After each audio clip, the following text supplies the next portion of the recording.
Election commission of ইন্ডিয়ার chief ঘোষণা দিলেন আগামীকাল থেকে ওয়েস্ট বেঙ্গল, গোয়া, গুজরাট, মধ্যপ্রদেশ, কেরালা সহ 12টি রাজ্যে এসআইআর শুরু হবে।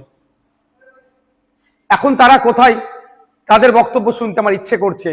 যারা বলেছিল পশ্চিমবাংলা এসআইআর হতে দেব না, করতে দেব না, তাদের অবস্থান কি? আটকাতে পেরেছে?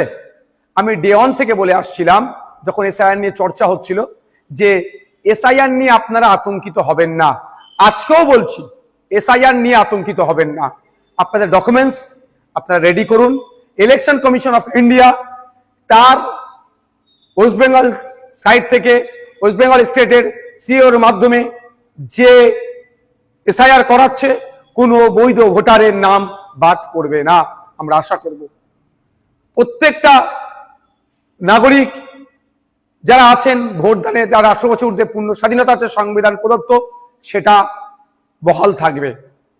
এখন প্রশ্ন হচ্ছে, যারা বলেছিল এসআইআর করতে দেব না, তাদের সরকার প্রায় 90,000 অফিসার ইসিআই কে দিচ্ছে দ্রুততার সাথে এসআইআর করার জন্য। এখন অফিসারগুলো এসআইআর করতে যাবে, বুথ ধরে যাবে।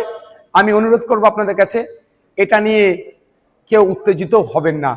কারণ এই অফিসার যারা যাবে, তাদের আপনারা একটা বিষয় নোট করে রাখবেন, সেটা তার নাম, তার কন্ট্যাক্ট নাম্বার, সে কোন ডিপার্টমেন্টে চাকরি করে, আর তাকে এসআইআর এর জন্য ইনক্লুড করা হয়েছে তার প্রমাণপত্র আপনারা নিয়ে রাখবেন। যদি অফিসার কোনো বৈধ ভোটারকে ডি ভোটার, ডাউটফুল ভোটার, অবৈধ ঘোষণা করে, তার বিরুদ্ধে আইনত লড়াইয়ের একটা জায়গা থাকবে। এই লোকটি কে ছিল, 1 নম্বর কথা। দ্বিতীয়ত, কেউ যদি আপনাদেরকে উত্তেজিত করার চেষ্টা করে, আপনারা কারো কথায় উত্তেজিত হবেন না।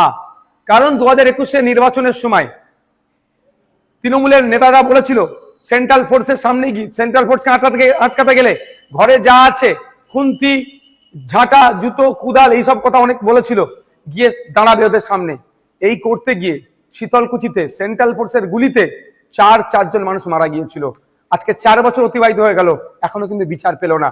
তাই বলবো, কারো কথায় উত্তেজিত হয়ে এই ধরনের ভুল পদক্ষেপ নেবেন না আপনারা। দেখুন, এটাতে বেশ কটা স্টেপ রেখেছে। প্রায় 1 মাস বুথ লেভেল অফিসারদের কাজ হবে বাড়ি বাড়ি গিয়ে এইগুলো সার্ভে করা, এই নির্দিষ্ট প্রক্রিয়া সম্পূর্ণ করা। তারপরে পাবলিশড হবে। পাবলিশড হওয়ার পরে প্রায় 1 মাস, হয়তো কারো যদি নাম ইচ্ছাকৃত হোক, অনিচ্ছাকৃত হোক, বা ডিস্টার্ব বাদ পড়ে বা ডিস্টার্ব হয়, সেক্ষেত্রে তার বলার সুযোগ, অভিযোগ জানানোর সুযোগ পাবে। একটা অনেক টাইমের এটা একটা প্রক্রিয়া আছে। সুতরাং হুট কথায় কারো কথা শুনে উত্তেজিত হয়ে যাবেন না, কারো ফাঁদে পা দিয়ে ফেলবেন না। এবার আমি উদাহরণস্বরূপ বলছি, আমার বাড়ি জাঙ্গিপাড়া বিধানসভার ফুরফুরা শরীফ অঞ্চলের 90 নম্বর বুথে, আর আমি চিৎকার করছি, আপনার বাঁকুড়াতে অমুক বুথে নাম বাদ পড়েছে, বীরভূমে অমুক বুথের নাম বাদ পড়েছে।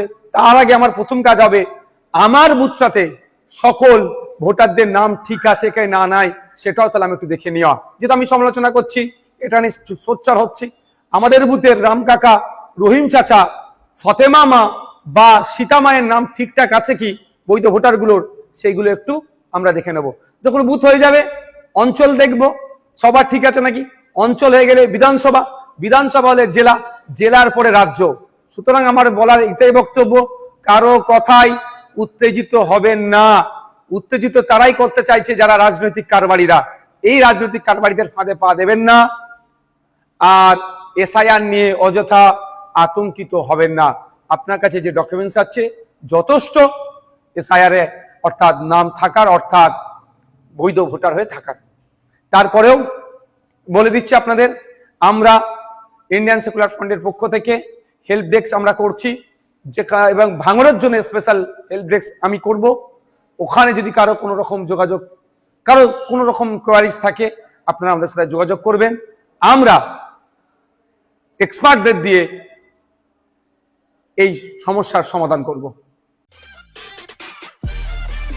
সব খবর সবার আগে পেতে আমাদের চ্যানেলটি সাবস্ক্রাইব করুন এবং পাশে থাকা বেল আইকনটিতে ক্লিক করুন, লাইক ও শেয়ার করুন।